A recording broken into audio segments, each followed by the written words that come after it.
Moi, je travaille pour une plateforme qui s'appelle Spybird et avant de vous parler un petit peu plus en détail de mon travail, je vais revenir sur ce qu'est Spybird et sur le suivi en ornithologie.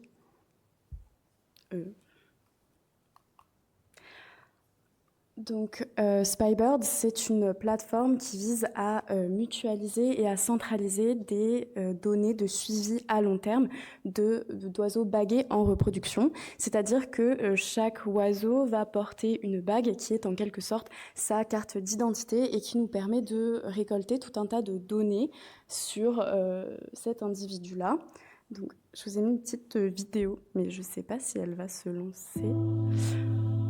Pour vous donner un peu plus d'idées sur à quoi ressemble le terrain concrètement en ornithologie. Donc là, on peut voir Amélie qui est dans la salle et qui est en charge de la bonne mise en œuvre du terrain, mais aussi de toute la gestion de ces données qu'on va récolter sur le terrain. Donc voilà, en fait, des scientifiques de partout dans le monde suivent ces oiseaux. À Montpellier, on a un suivi de mésanges depuis les années 70 et Spybird, notre plateforme, veut connecter toutes ces initiatives afin de faciliter la collaboration scientifique. Donc c'est une plateforme internationale. Et l'idée, c'est donc de favoriser des synergies et de répondre à des grandes questions à une échelle un peu plus vaste que simplement à l'échelle locale. Donc c'est vraiment une initiative globale. Concrètement, Spybird, aujourd'hui, c'est 140 contributeurs, 270 populations d'oiseaux et 60 espèces d'oiseaux. Voilà. Donc la question qu'on s'est posée, c'est que la recherche en biodiversité produit tout un tas de données. Maintenant, comment est-ce que nous, on peut réussir à rendre ces données intéressantes pour la société civile? Quelles sont les attentes du grand public et comment créer des collaborations en dehors du monde académique? Notre démarche, ça a tout d'abord été de créer un sondage diffusé à différents acteurs, donc des gestionnaires d'espaces naturels, des acteurs de l'éducation et de la culture, des acteurs forestiers et agricoles, des ONG et des services gouvernementaux. Donc ce sondage, il était construit en deux parties. Une première partie pour vraiment identifier le profil des répondants et donc donner plus de contexte sur les résultats du sondage. Et une deuxième partie pour identifier les usages potentiels de nos données ornithologiques. Donc là, on adressait vraiment des questions concrètes. Quelles sont les difficultés que vous rencontrez lorsque vous utilisez des données? Est-ce que vous utilisez des données dans votre métier? Est-ce que ça vous intéresse? Quels sont les formats que vous préférez utiliser? Etc. etc. Donc ce sondage, on l'a diffusé par mail et ça a été assez compliqué d'avoir des réponses parce que sur 766 emails envoyés, nous n'avons reçu que 56 réponses et des réponses un petit peu déséquilibrées puisque certains acteurs étaient particulièrement difficiles à contacter, notamment les professionnels de l'éducation et du journalisme. En fait, nous... en laboratoire, c'est vrai qu'on a peu de contacts réels avec cette tranche de la population. Donc pour compléter le sondage et avoir un petit peu plus d'éléments indicatifs, j'ai aussi mené des interviews voilà, avec ces différents professionnels. On a essayé de diversifier nos stratégies de contact en passant par des listes de diffusion en interne, en essayant de contacter via des pages Facebook, etc. Et un point à noter sur toute cette démarche de diffusion, c'est qu'il y a une vraie barrière qui a été identifiée sur le vocabulaire utilisé. C'est vrai que dans le sondage, on a fait un effort de simplification de vocabulaire, de vulgarisation, mais on a vraiment du mal à se représenter concrètement quelles sont les données qu'on peut offrir, nous, chercheurs en ornithologie. Je dis nous, mais c'est le groupe, le consortium Spybird, bien sûr. D'où l'importance d'avoir des représentations visuelles, des représentations concrètes pour que le grand public puisse s'approprier ces données. Je vais aborder maintenant le profil des répondants, donc qui nous a répondu. En majorité des cadres, des employés et des étudiants qui travaillaient dans des associations, dans le milieu académique et de la recherche et dans les collectivités. On a aussi eu un petit biais géographique puisque 40% des personnes qui nous ont répondu venaient d'Occitanie. Donc on a eu un peu de mal à dépasser les frontières de l'Occitanie.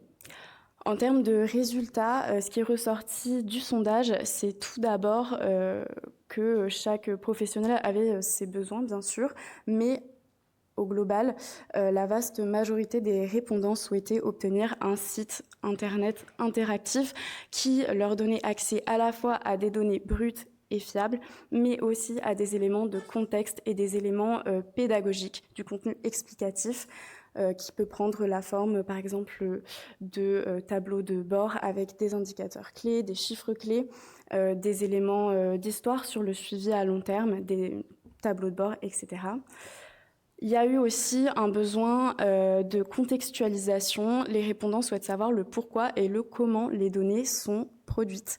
Donc, qui sont les chercheurs derrière le suivi à long terme? Quelles sont les méthodes qu'ils utilisent?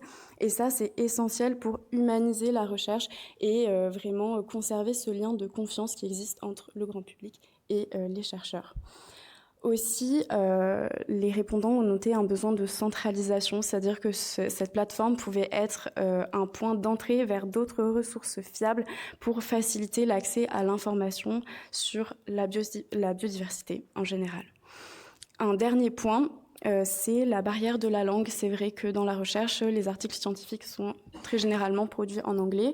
Nous, on a adressé notre sondage à un public français et 39% des répondants nous ont indiqué que c'était vraiment une barrière pour eux, un frein pour vraiment comprendre la recherche, pour pouvoir se l'approprier, d'où la nécessité peut-être de créer des ressources à la fois en anglais et à la fois en français. Alors, je vais vous parler maintenant des perspectives qu'on a au sein de Spybird.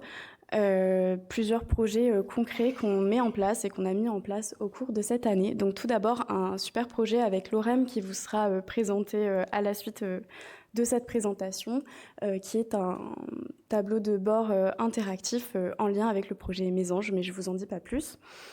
Et un autre projet, c'est la co-construction de modules pédagogiques avec le lycée Joffre. Donc, on a eu la chance d'être en contact avec Laurence, qui est une prof de bio au lycée. Et avec elle, on a construit une séquence pédagogique sur une question en ornithologie. Donc, où placer un nichoir pour avoir un bon succès reproducteur. Et donc, les élèves, au cours de l'année, vont pouvoir travailler sur cette question, récolter des données et aussi s'approprier les données de Spybird. Voilà, à terme, pour nous, on aimerait beaucoup mettre à disposition ce projet pédagogique sur notre site internet, peut-être avec des traductions en anglais aussi, pour pouvoir créer éventuellement d'autres initiatives. Il y a plein d'autres projets en préparation, mais voilà, je voulais déjà vous parler de quelque chose de concret et qui va voir le jour là, maintenant. En conclusion, les acteurs non académiques s'intéressent réellement aux données que l'on produit, aux données scientifiques, mais c'est vrai qu'ils ont besoin de supports adaptés pour pouvoir vraiment se les approprier, pouvoir les comprendre et les exploiter.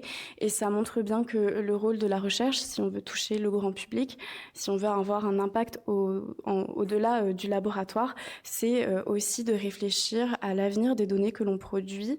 Est-ce qu'on souhaite mettre en place des moyens de médiation, de communication pour faire vivre ces données? Et ça, c'est une étape assez essentielle pour maintenir et créer ce lien entre science et société qui permet à l'échelle d'une société de prendre des décisions éclairées, que ce soit pour l'humanité, pour la biodiversité, pour nos oiseaux.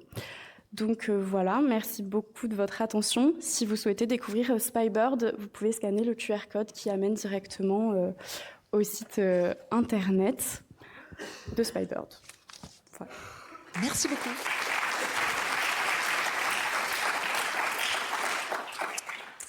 On va prendre quelques questions dans la salle. Alors pour le coup, c'est pas vraiment une question, mais c'est plutôt un témoignage complémentaire.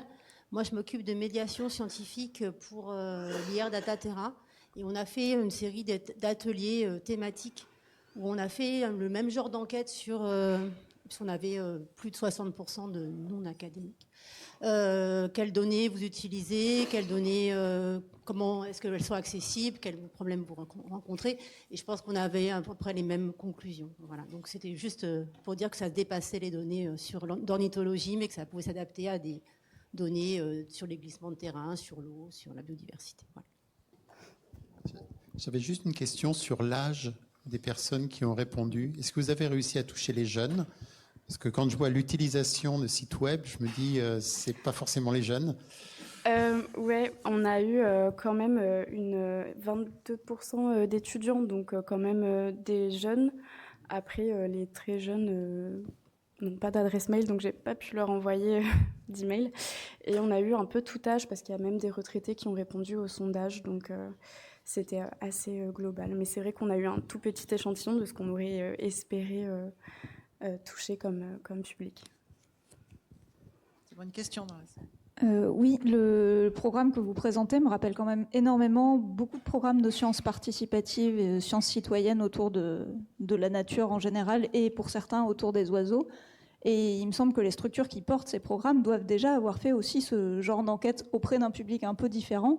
Est-ce que vous travaillez ensemble pour essayer de croiser les résultats ? Non, j'ai pas eu l'occasion de travailler avec eux.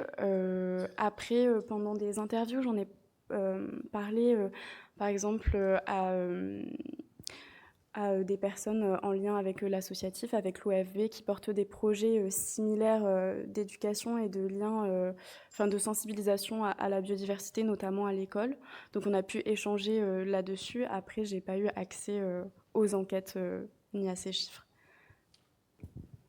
Moi, je voulais juste vous remercier pour cette diapo-là, avec ces messages à emporter à la maison. En fait, en tant que scientifique, les données scientifiques, le fait qu'elles ont une portée qui va au-delà du monde, en fait, c'est quelque chose qu'on ne réalise pas vraiment en tant que scientifique, en tout cas pas moi. Et je trouve que votre travail il est très intéressant de ce point de vue-là. Et puis, je voulais remercier aussi l'OSU, parce que grâce à l'OSU, on peut aller plus loin que simplement des données publiées dans des papiers, quoi. Voilà. C'était... Merci.